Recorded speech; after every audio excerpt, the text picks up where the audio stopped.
This will be a short summary of the videos in session 2, where I will try to highlight some of the key points and takeaways for this week.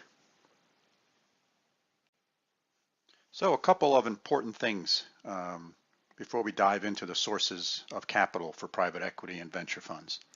And just to be clear, when I say private equity or PE, it includes venture funds. Venture funds are a specific form or type of private equity, just like leveraged buyout funds are a specific form and type of PE fund. So a couple of important terms that we need to understand. So one is LP, or limited partner, and that's either an individual, a firm, or an institution that invest in the private equity fund. So let's say a pension fund or a university endowment would take some portion of their capital that they have and decide to invest it in, let's say, a venture capital fund. And they would give that venture capital fund $10 million to invest in various different companies. The limited partner does not have a say, or does typically not have a say, in where that money gets invested or how it gets invested. They're basically make the investment in the private equity fund, and then they're sort of a silent partner, so to speak. The GP, or the general partner, this is the management team, individual or individuals, who manage and run the PE fund. So they're the ones who are responsible for all aspects of the fund, including making the investment decisions, sitting on boards of directors, finding the companies to invest in, etc. So LPs and GPs are two important concepts in the private equity world. A fund of funds is sort of an interesting beast. What it is a collection of LPs. So a bunch of LPs would invest in a fund of funds, and that fund of funds does not invest directly in any companies. What it does, it invests in other private equity firms that make direct investments. So this is a way for, let's say you're an LP. Let's say you're a high net worth individual and you want to invest $10 million in a venture fund.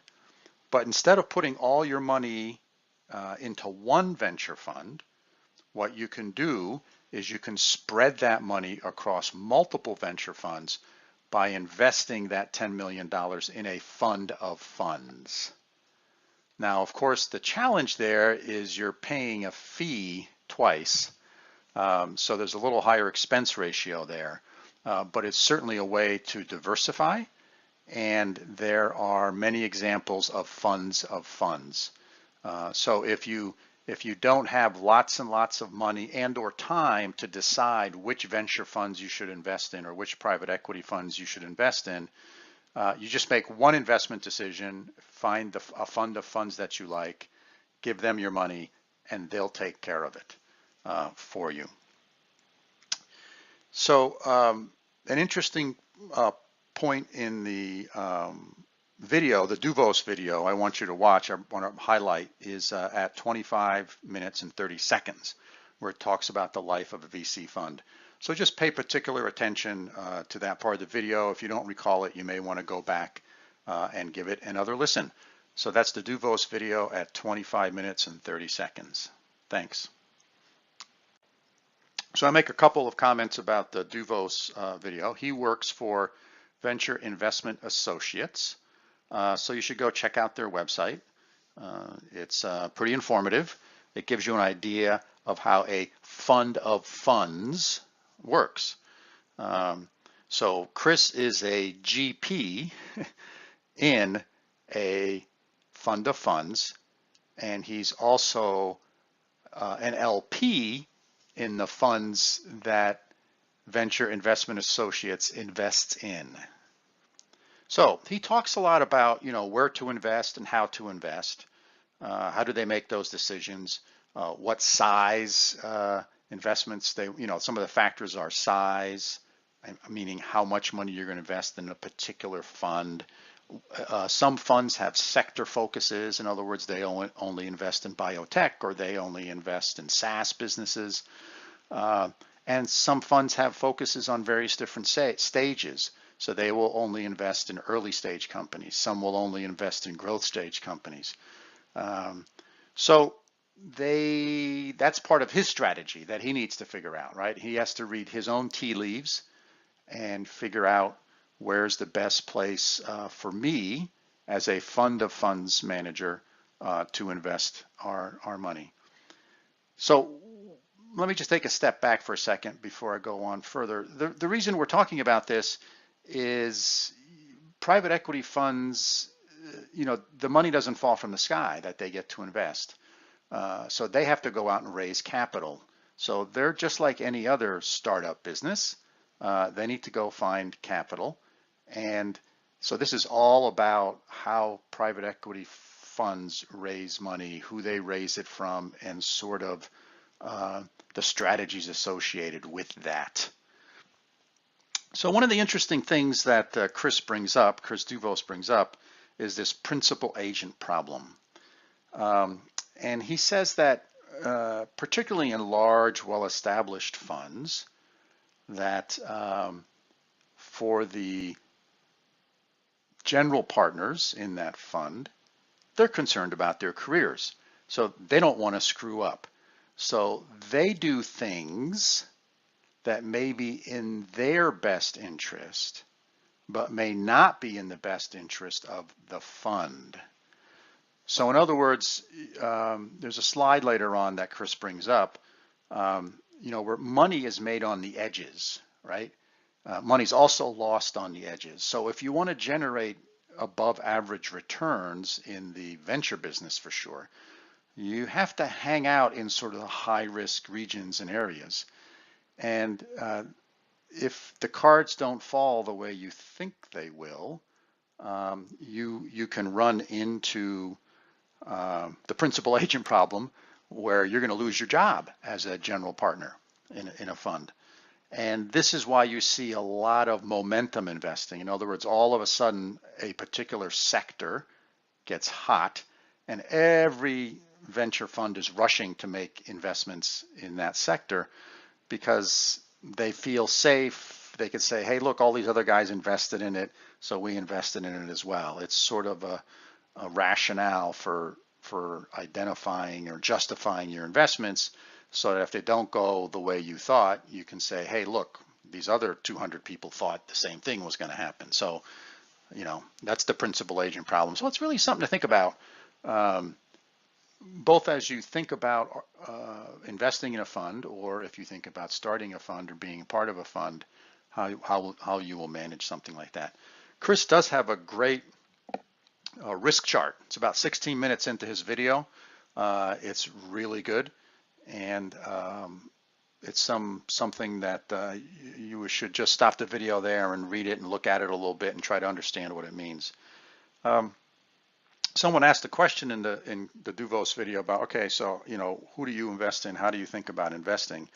And I think one of the things he brought up was he really invests in GPs, or who are the managers, the general partners, not momentum investors. He looks for people who are doing things unique, etc. So some really good data here on how a general partner at a fund of funds thinks and evaluates where he's going to invest his money.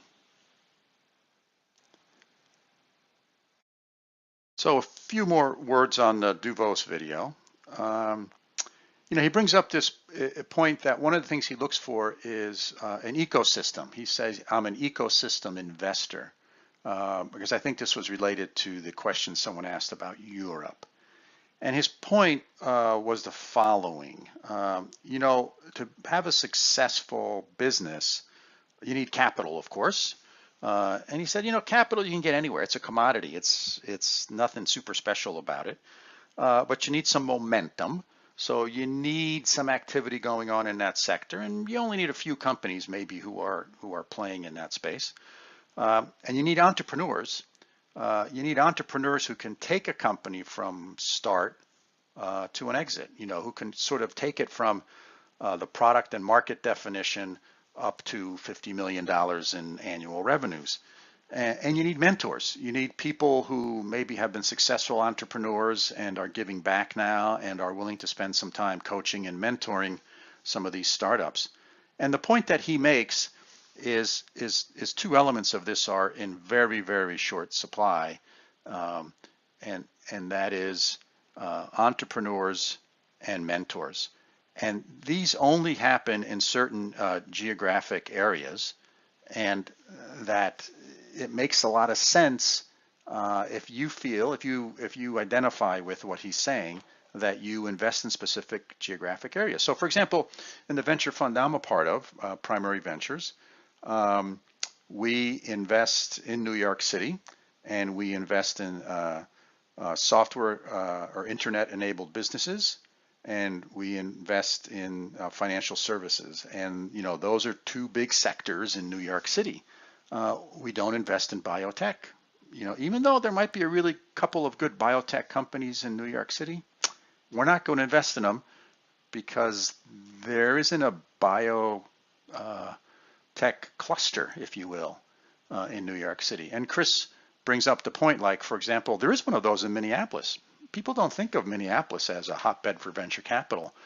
But if you want to invest in a medical device company, there's a heck of a lot of them, and there's enough critical mass in that one sector in Minneapolis, St. Paul area for investments. So some good points here in the Duvos video, and I think that wraps it up for his video.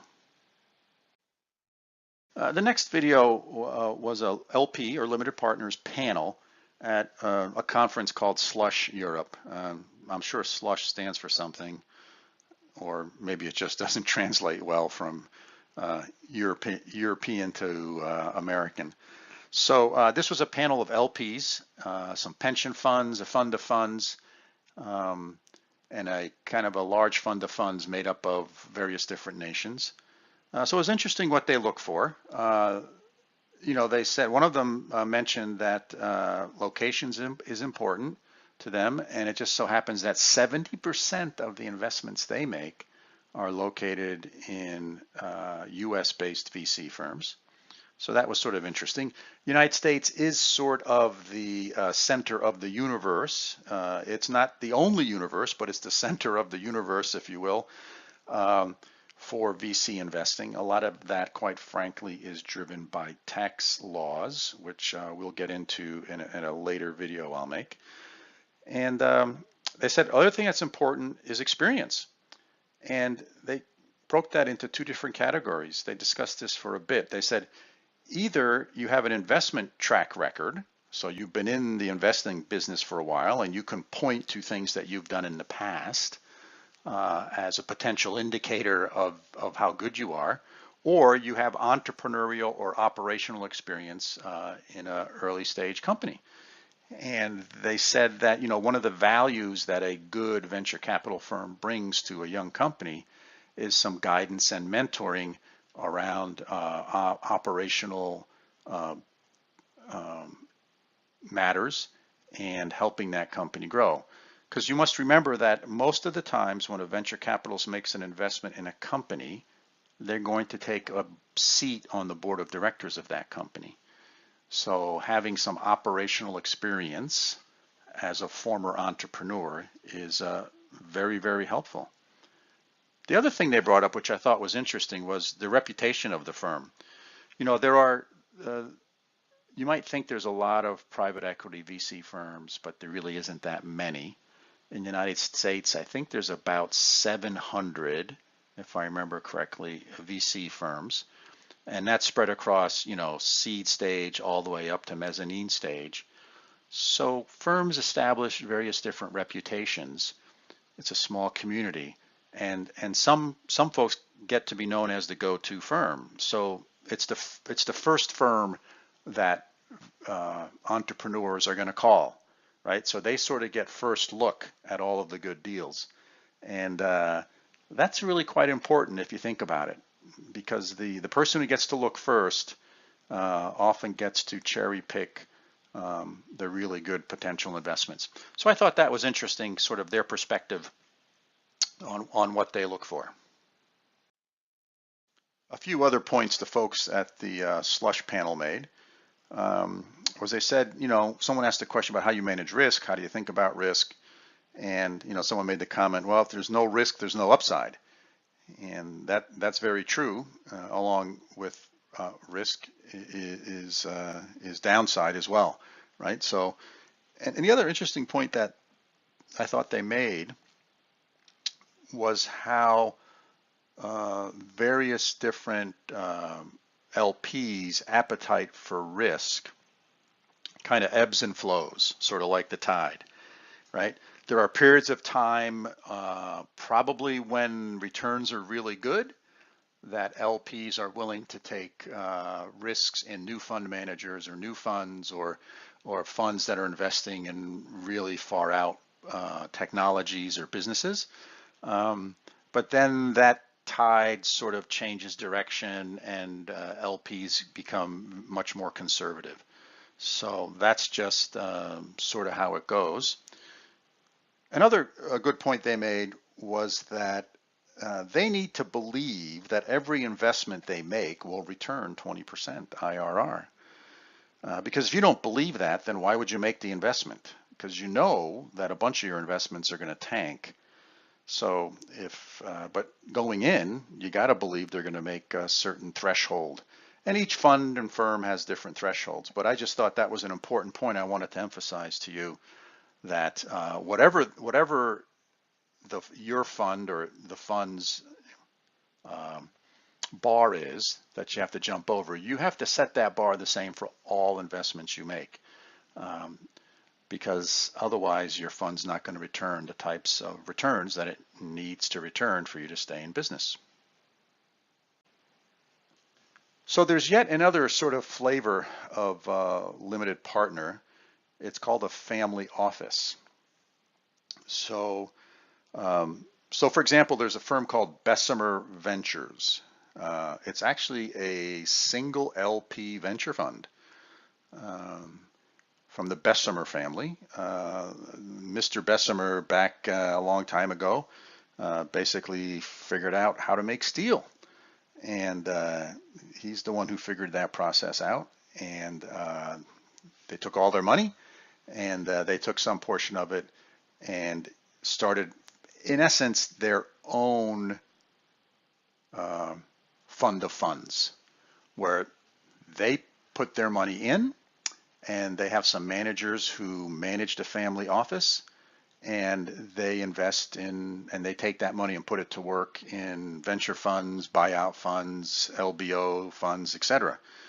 So sometimes it's just one LP, or sometimes several families will get together, and together they will pool a certain amount of money and start a family office. There's a fair number of these around. Think of it like the Gates Foundation, but it's not philanthropic. It's there to make money. And it gives the family, if you will, sort of more control. Instead of giving their money to a fund of funds or to a whole, to a dozen venture capital firms, by having their own fund, they get to decide where and how that money gets put to work. And sometimes these family offices in the past, like 20, 30 years ago, they rarely made direct investments, but that's changing. So some of them will take some of their money, invest it in other funds, and they may take some of that money and make direct investments into companies. So it's sort of a hybrid type of a model. And each family office can have a unique set of parameters by which they invest. So I think that covers all the various different ways that a private equity fund can raise money to invest.